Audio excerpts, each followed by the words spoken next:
मंत्रिमंडळ उपसमितीतील सर्व जे प्रमुख नेते आहेत त्या सर्वांचं, आमच्या मंत्र्यांचं अतिशय मनापासून अभिनंदन करायचं आहे की त्यांनी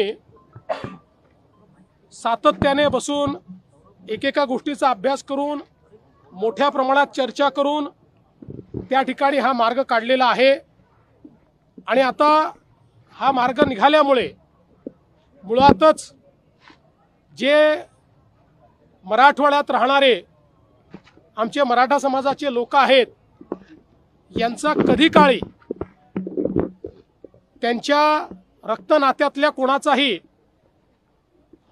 कुणबी म्हणून उल्लेख झाला असेल तर त्यांना आपल्याला नियमाने ते सर्टिफिकेट देता येतं आणि हैदराबाद गॅझेटियरमुळे अशा प्रकारची नोंदी शोधणं हे सोपं होणार आहे आणि त्यातनं फॅमिली ट्री एस्टॅब्लिश करून अशा प्रकारचं आरक्षण देता येणार आहे।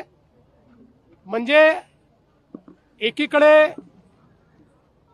ज्यांना अशा प्रकारचा पुरावा मिळेल त्या सगळ्यांना ते आरक्षण मिळेल आणि जी ओबीसी समाजात भीती होती की सरसकट सगळे अशा प्रकारचं आरक्षण घेतील आणि ज्यांच्याकडे पुरावा नाही तेही आरक्षण घेतील आणि इतरही समाजाचे त्याच्यामध्ये घुसण्याचा प्रयत्न करतील, तर तशा प्रकारे आता या ठिकाणी होणार नाही।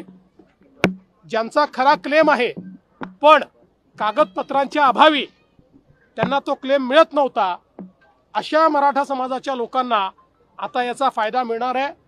त्यामुळे मला असं वाटतं की एक मराठा समाजाकरता अतिशय चांगला निर्णय आणि विशेषतः हा सगळा प्रश्न सर्वाधिक मराठवाड्यामध्ये होता, कारण मराठवाड्यात रेकॉर्ड्स नाही आहे आणि म्हणून मराठवाड्याकरता हा प्रश्न अत्यंत महत्त्वाचा होता आणि मराठवाड्यातनं इतरही भागांमध्ये राहायला गेलेले जे लोक आहेत त्यांच्याकरता महत्त्वाचा होता।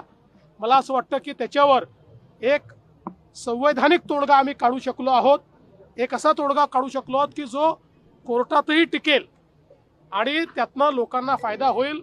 आणि म्हणून मला असं वाटतं की मी स्वतःही मंत्रिमंडळ उपसमितीच्या कामावर समाधानी आहे। त्यांनी उत्तम काम या ठिकाणी केलेलं आहे, मी त्यांचं अभिनंदन करतो।